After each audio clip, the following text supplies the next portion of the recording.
Hello, welcome to Arvind Singh Academy. This is the video lecture number 6 and on gravitation. I hope you have watched all the previous lectures before watching this video. So today we are going to discuss about gravitation, and the topic today is variation of G with latitude. Variation of G with latitude. So topic is variation of G with latitude. Latitude. सबसे पहले सीखते हैं कि latitude है क्या? क्या है latitude? Latitude का क्या मतलब है और जी कैसे इस पे डिपेंड करता है? तो सबसे पहले लैटिट्यूड सीखते हैं कि लैटिट्यूड क्या है? लैटिट्यूड किसे कहते हैं? आपको पता है अर्थ का शेप स्फेरिकल है और ये सेंटर से जो ये प्लेन है जो इसके सेंटर से पास कर रहा है, ये प्लेन, इस प्लेन को हम कहते हैं इक्वेटोरियल प्लेन। अर्थ का ये अगर एक्सिस ऑफ रोटेशन है पूरा का पूरा और अर्थ का ये एक्सिस ऑफ रोटेशन ऐसे अर्थ घूम रही है, तो ये जो प्लेन है जो perpendicular to the axis of rotation, इसको हम कहते हैं equatorial plane. What is that? Equatorial plane. ये सेंटर है, सेंटर से ये this plane is called equatorial plane. Equatorial plane. इस प्लेन पे ये प्लेन है, इस प्लेन को हम इक्वेटोरियल प्लेन कहते हैं। अगर कोई पॉइंट P यहाँ पर है, P यहाँ पे है, this is called axis of rotation. Axis of rotation. अगर P कोई पॉइंट यहाँ है और इक्वेटोरियल प्लेन के साथ फाई एंगल बना रहा है, तो इस पॉइंट का लैटिट्यूड फाई होगा। ठीक है? तो लैटिट्यूड क्या हुआ? Latitude at a point on earth surface is the angle made by radius vector. ये क्या है? Radial vector. रेडियस है, रेडियस ये है, तो radial vector with what? With equatorial plane. तो लैटिट्यूड का डेफिनेशन क्या हो गया कि latitude at a point, latitude at a point, latitude at a point on the earth surface, on the earth surface, earth surface is an angle, is an angle made by a radial vector, vector joining that point with center of the earth, center of the earth with equatorial plane, equatorial plane, equatorial plane. If phi is the, if P be the point, P be the point, makes an angle phi with equatorial plane, then latitude of point P is, latitude of point P is what? Phi. Latitude of point P is phi. तो phi इस point का latitude हो गया। चलो बताओ बच्चों, यहाँ पे अगर पॉइंट यहाँ पे हो तो क्या होगा? लैटिट्यूड और छोटा होगा? नहीं। और यहाँ पर हो तो और लैटिट्यूड क्या होगा? और एंगल छोटा बनेगा। अगर पॉइंट यहाँ इक्वेटर पर ही हो, पूरी इक्वेटर पे हो, तो कितना एंगल बनेगा? 0। यानी लैटिट्यूड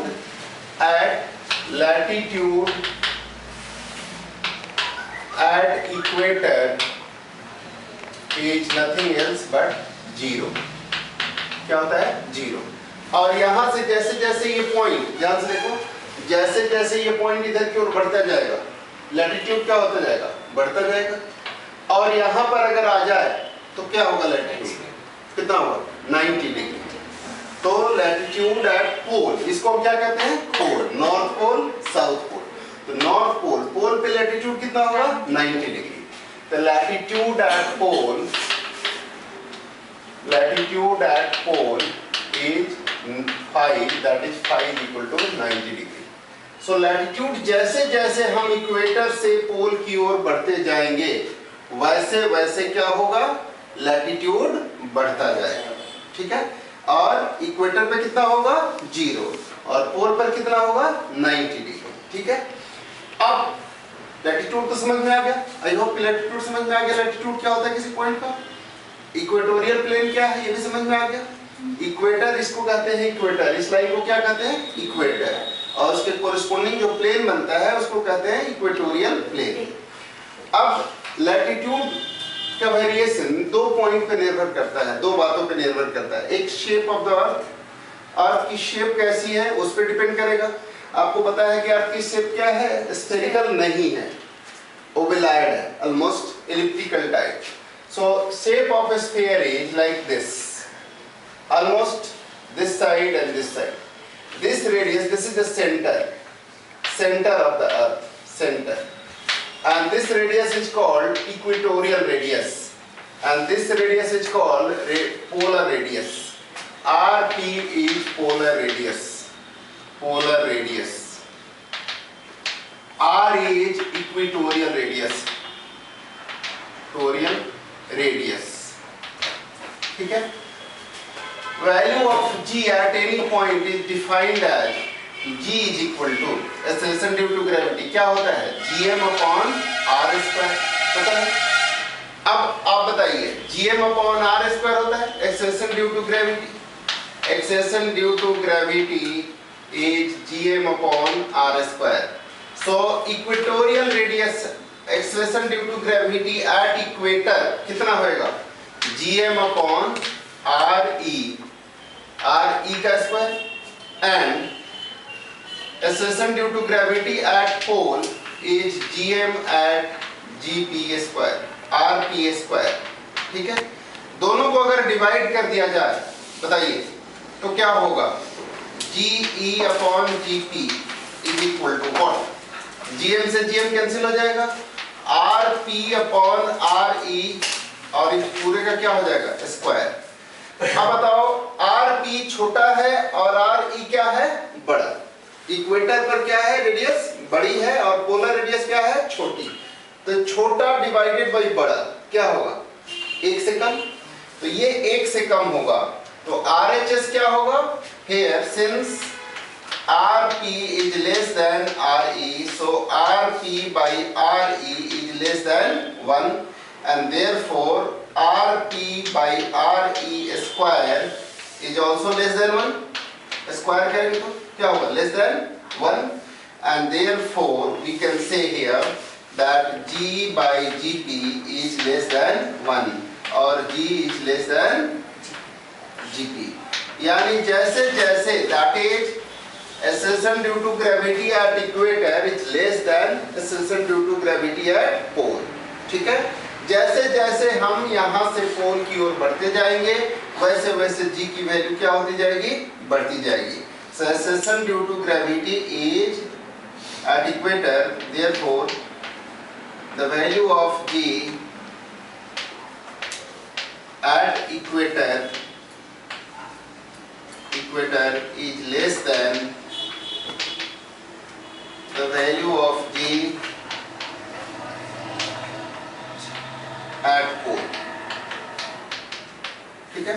ये होता है value of g at pole, समझ में आ गया, ठीक है, okay.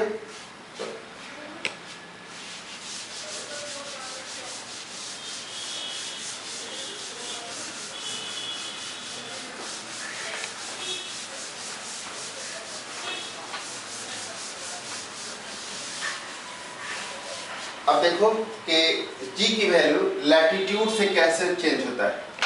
Variation of g with latitude, latitude.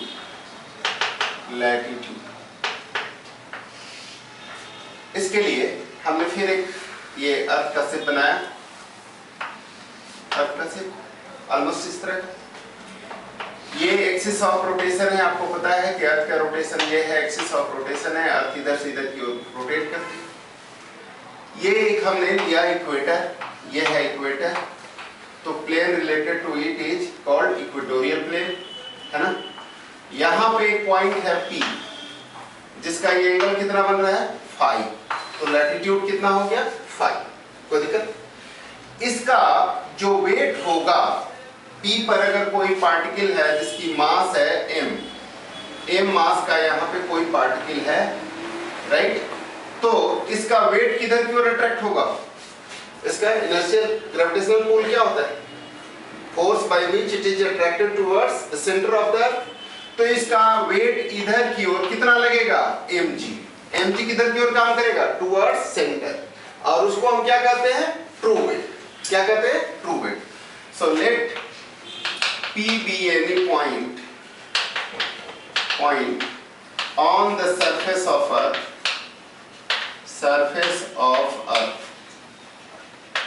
P be any point on the surface of earth, right, where latitude is 5, right, then true weight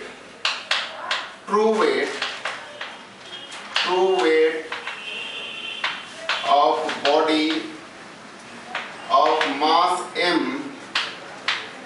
acting towards its center, center of earth, ठीक है। True weight of body of mass m, true weight कितना mg, acting toward the centre of the earth, ठीक है। अब चूंकि अर्थ भी rotate कर रहा है तो ये बॉडी भी रोटेट कर रहा होगा। अगर अर्थ ही रोटेट कर रहा है, ऐसे रोटेशन है अर्थ का पूरा, तो ये यहाँ पे बॉडी जो मास रखा हुआ है वो भी रोटेट कर रहा होगा।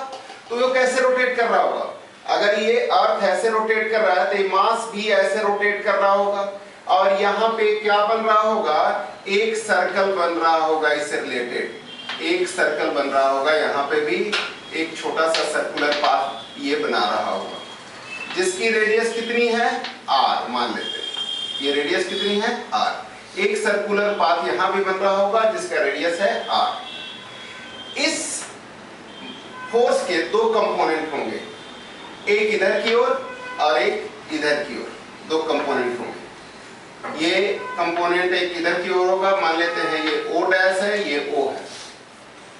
यहाँ पे जो इसका कंपोनेंट है उसको हम मान लेते हैं mg डैश, और इधर जो कंपोनेंट होगा फोर्स का वो क्या प्रोवाइड कर रहा होगा, आपको पता है कि किसी भी बॉडी को अगर किसी सर्कुलर पाथ में मूव करना है तो उसको क्या लगता है, सेंट्रीपिटल फोर्स लगता है।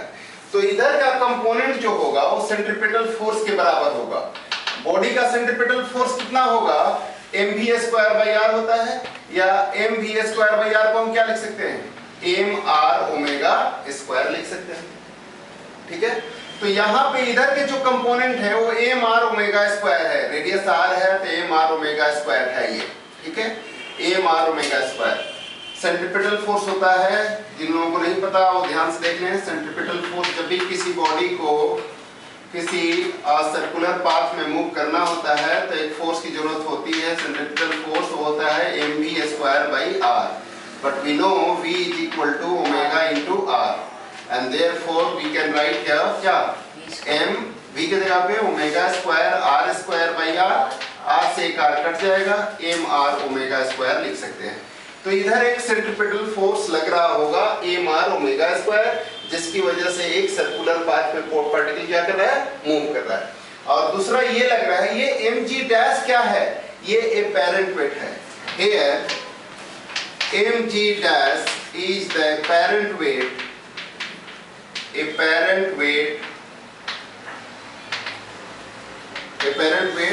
of the body acting towards O dash, which is very close to O, O के बहुत करीब है, इधर ये काम कर रहा है, तो क्या होगा, ऐसा करने से क्या फर्क पड़ेगा। अब हम देखते हैं इसमें कोई रिलेशन बन सकता है क्या। एक चीज हो गई, ध्यान से देखो, एक चीज है mg डैश, ये है इधर mg और इधर क्या है mr ओमेगा स्क्वायर। एक ये फोर्स के कंपोनेंट है तो ये भी क्या है वेक्टर क्वांटिटी है। mg डैश इधर है, एक mg है और ये है फाई, ये भी क्या हो जाएगा फाई, क्यों अल्टरनेट एंगल, बोलो अल्टरनेट एंगल होगा तो ये भी क्या होगा फाई। अगर पैरेललोग्राम लॉ से हम इसे कैलकुलेट करें तो क्या होगा, ध्यान से देखिए, पैरेललोग्राम लॉ से अगर हम इसे कैलकुलेट करें तो क्या आएगा। पैरेललोग्राम लॉ से ये देखो, ये एक फोर्स है जो mg इधर की ओर लग रहा है और इसका एक कंपोनेंट mg का, ये एक कंपोनेंट इधर की ओर लग रहा है mg डैश, mg, और इधर की ओर एक लग रहा है क्या mr ओमेगा स्क्वायर। ये चीज हमारा फाई था, है ना, फाई था, तो ये भी क्या हो जाएगा फाई होगा कि नहीं होगा, बोलो अल्टरनेट एंगल फाई होगा। और ये अगर ऐसा है तो यहां पर भी ये कहेंगे कि ऐसा ये होगा, ये क्या हो जाएगा mg डैश, क्योंकि ये mg डैश है तो ये भी mg डैश हो गया। यानी आपके पास आ गया एक mg, ये mg डैश, ये फाई, ये mr ओमेगा स्क्वायर। इसका अर्थ क्या हो गया कि आपको इसमें से mg डैश अगर निकालनी है कहीं पर भी, चाहे इसमें किसी में भी निकालनी है, जैसे मान लो ये हमें दिया गया है, अब हमारे पास ये चीज है, ये mg, ये है फाई और ये क्या है, ये है हमारे पास,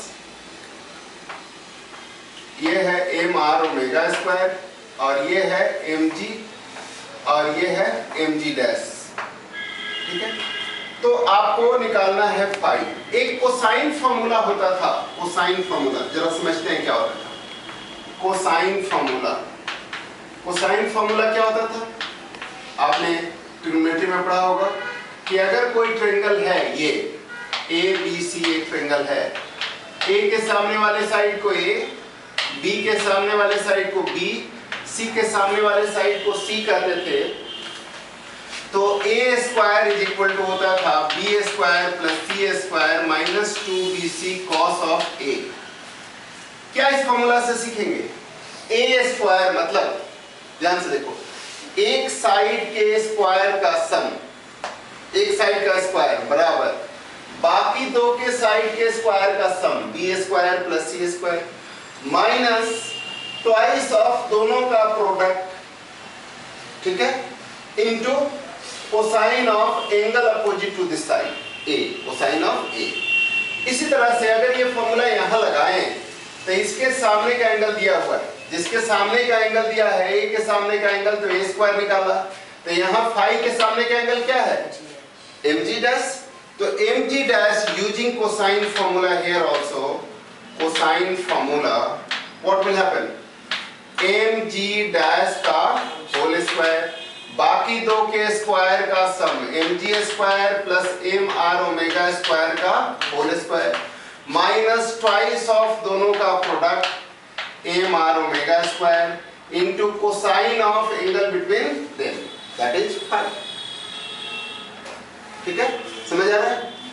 तो अब यहाँ पे m, यहाँ से भी m स्क्वायर मिलेगा, यहाँ से भी m स्क्वायर मिलेगा, यहाँ से भी m स्क्वायर मिलेगा, m इंटू m, यहाँ पे भी m स्क्वायर हो जाएगा, m स्क्वायर को काट दूं, ठीक है, नाराज तो नहीं हो गए, ठीक है। तो m स्क्वायर को काट दिया तो देखो g square is equal to g square plus r square omega का power 4 minus 2g r omega square cos phi, ठीक है। अब अगर मैं इसमें g की वैल्यू निकालना चाहूं तो क्या होगा, g स्क्वायर पहले कॉमन ले लेते हैं, तो क्या हो जाएगा, g स्क्वायर कॉमन ले लूं यहाँ से, तो ये मिल जाएगा 1 minus 1 plus r square omega square by g square minus 2g r omega square upon g square cos phi, ठीक है। एक g से g कैंसिल हो गया, यहाँ पे बच जाएगा g dash is equal to g into square root of 1 minus 2 r omega square by g cos phi plus R square omega square by G, और पूरे का पावर कितना 1/2। कैसे 1/2? क्योंकि इधर से हमने स्क्वायर हटाया था, स्क्वायर हटाया तो यहाँ पे स्क्वायर इसका गायब हो गया दोनों तरफ से, लेकिन इसमें तो नहीं था स्क्वायर, इसलिए इसका पावर कितना हो गया हाफ। आप एक बात और देखिए, अगर इस फिगर को देख रहे हैं, यहाँ पे आर है, ये रेडियस है, और ये क्या है कैपिटल आर। ये फिर से आप देखें, ये है स्मॉल आर जो सर्कुलर पाथ है उसका, और ये है कैपिटल आर, और ये है फाई, है ना। इन दोनों में क्या रिलेशन हो सकता है बताएं? इस दोनों में क्या रिलेशन हो सकता है? इन दोनों में अगर रिलेशन क्या है तो ये क्या हो जाएगा बताइए? ये क्या रिलेशन हो जाएगा? R cos phi, right angle triangle हो गया। तो क्या हो जाएगा बताइए? ये सामने वाले फाई के सामने वाला क्या होता है? परपेंडिकुलर। राइट एंगल के सामने वाला क्या होता है? हाइपोटेनस। दूसरा जो होता है वो क्या होता है? बेस। तो base is equal to cos phi is equal to base upon hypotenuse, यानी स्मॉल आर के बदले आर कॉस फाई लिख सकते हैं। ठीक है, ये बात आपको समझ में आ रही है? आर कॉस फाई लिख सकते हैं। वैसे भी जब बेस होता है तो हम उसको क्या लिख देते हैं? कॉस के साथ लिख देते हैं। जैसे ये आपने देखा होगा, पहले पढ़ा है v और ये थीटा है, तो हम क्या लिखते हैं इसको? v sin theta. बेस वाले के साथ जिसके साथ एंगल होती है उसको हम क्या लिख देते हैं? v cos theta. तो भाई एंगल के साथ वाला क्या होता है? cos।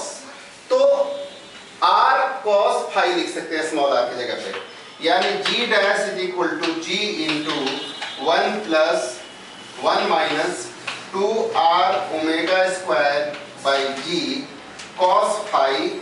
तो cos फाई लिखेंगे तो क्या हो जाएगा? cos square phi, r cos phi, r cos phi, r cos square phi, और यहाँ पे क्या मिल जाएगा बताइए? r square omega square cos square phi whole divided by g, power कितना? हाफ। नाउ जरा ध्यान से समझो बच्चों, ये are square omega square by G की वैल्यू कितनी होगी? आर ओमेगा स्क्वायर, ओमेगा का पावर 4 था, ये 4 है, ये 4 है, हाँ ये वाला, ये 4 है, ठीक है। आर ओमेगा स्क्वायर बाई जी, तो ये हो जाएगा आर का पावर 4, आर का पावर आर स्क्वायर ओमेगा का पावर 4, ठीक है, और ओमेगा स्क्वायर 5 बाई जी, ठीक है। Are omega square by G की वैल्यू हम कैलकुलेट करना चाहते हैं। आर क्या है? Radius of earth. आर क्या है? Radius of earth. Radius of earth कितना होता है बताओ? 6400 अप्रॉक्स। अगर एक्यूरेट लिखना चाहते हैं तो 6378 होता है किलोमीटर। किलोमीटर को मीटर में बदलने के लिए क्या करेंगे? 10 टू द पावर 3 से मल्टीप्लाई कर देंगे। तो ये हो गया रेडियस ऑफ अर्थ। ओमेगा क्या होता है? क्या होता है ओमेगा बच्चों? Angular velocity. पता है ओमेगा क्या होता है? Angular velocity. एंगुलर वेलोसिटी क्या होता है? टोटल सरकमफ्रेंस अपॉन कितना? टाइम। तो ओमेगा इज इक्वल टू क्या होता है? 2 पाई बाई टी होता है। बोलो बच्चों। और टी कितना होता है? कितना रोटेशन लगता है अर्थ को? एक दिन। एक दिन में कितना होता है मालूम? बताओ कितना होता है एक दिन में? एक दिन में कितना टाइम सेकंड होता है? नहीं पता? 86,400 86,400 सेकंड होता है। तो ये हो गया रेडियन पर सेकंड। ये होता है एंगुलर स्पीड। एक दिन में होता है 24 आवर्स। 24 आवर्स को फिर 60 से मल्टीप्लाई करोगे तो मिनट, फिर 60 से मल्टीप्लाई करोगे तो क्या होगा? सेकंड। तो 86,400 सेकंड्स होता है। यानी इसमें हम ओमेगा की स्क्वायर की वैल्यू रखते हैं 2 पाई अपॉन 86,400, ठीक है, ओमेगा, और इसका स्क्वायर, ठीक है, और डिवाइडेड बाय जी की वैल्यू 9.8। ये कैलकुलेट करोगे तो ये आ जाएगा almost 3.4 into 10 to the power -3 approx, ठीक है, ये आ जाएगा वैल्यू। इसका मतलब ये चीज जो है वो बहुत छोटी है। कितना है? बहुत छोटा, बहुत स्मॉल। इसलिए since r omega square by g is a small, very small, therefore r square omega square by g whole square या आर स्क्वायर, ये पूरा लिख देता हूँ, R square omega 4/g is very negligible and therefore it can be neglected. तो इसको हम neglect कर देंगे, ये वाला पोर्शन जो आर स्क्वायर बाई ओमेगा का पावर 4 और कॉस स्क्वायर 5/g आया, इसको हम क्या कर देंगे, पूरा का पूरा नेग्लेक्ट कर देंगे। ठीक है, तो ये पूरा का पूरा नेग्लेक्ट हो गया। यानी अब क्या बच गया हमारे पास, g dash is equal to, ध्यान से देखिए,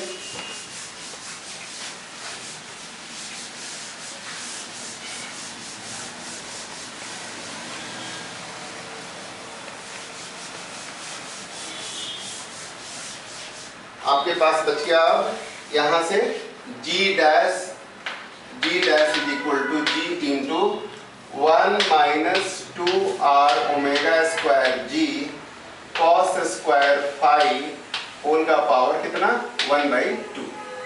बायनोमियल थ्योरम आपने पढ़ा होगा, ये भी बहुत छोटा है, तो बहुत छोटा हो, व्हेन x इज वेरी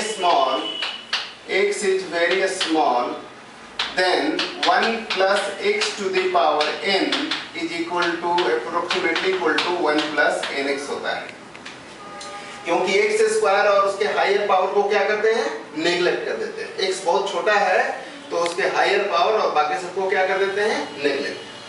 तो हम यहाँ इस्तेमाल कर लेंगे, यानी g dash is equal to g into 1 minus 1/2 into 2r omega square by g cos square 5, ये हो गया, 2 से 2 कैंसिल हो गया जी, तो ये मिल गया g dash is equal to g into 1 minus r omega square by g cos square 5, यानी g dash is equal to g minus r omega square cos square 5।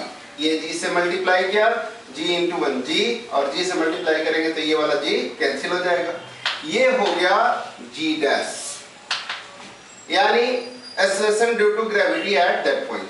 Now some special cases आते हैं, we can consider some special case like a special case, क्या अभी जैसे सीखा था, क्या, when object is at equator, तो phi कितना होगा, 0 डिग्री सीखा था ना अभी, इक्वेटर पे फाई कितना होता है बच्चों, 0। तो इस g डैश को हम क्या कहेंगे, अब यहाँ पे एक्सेलरेशन ड्यू टू ग्रेविटी को हम क्या कहेंगे, acceleration due to gravity at equator, इसलिए g से रिप्रेजेंट करते हैं, that is g minus r omega square. क्यों, cos फाई 0, तो cos फाई क्या होता है, 1, और cos स्क्वायर फाई क्या हो जाएगा, वो भी 1, इसलिए हम यहाँ पे r ओमेगा स्क्वायर, ये एक आ गया कि acceleration due to gravity at equator is equal to g minus r omega square. ठीक है, अब पोल पे करते हैं second case, when object is lies at pole, object is at pole, pole पे फाई की वैल्यू कितनी होती है, कौन बताएगा, बताओ स्टेप कितना होता है, 90 डिग्री ना, पोल पे 90 डिग्री, और cos 90 कितना होता है बेटा, 0, तो इसलिए cos 90 0 होने से पूरा चीज क्या हो जाएगा, 0, तो इसलिए पोल पे कितना हो जाएगा, तो g minus 0, that is g। तो ये हो गया, पोल पे कितना हो गया, मैक्सिमम, पोल पे एक्सेलरेशन ड्यू टू ग्रेविटी क्या होती है, maximum, so maximum value of g at pole ये होता है, और इक्वेटर पे इतना होता है। अब दोनों के बीच का अगर डिफरेंस निकालना हो, जरा यहीं पे लिख देता हूं, ध्यान से देखो, डिफरेंस बिटवीन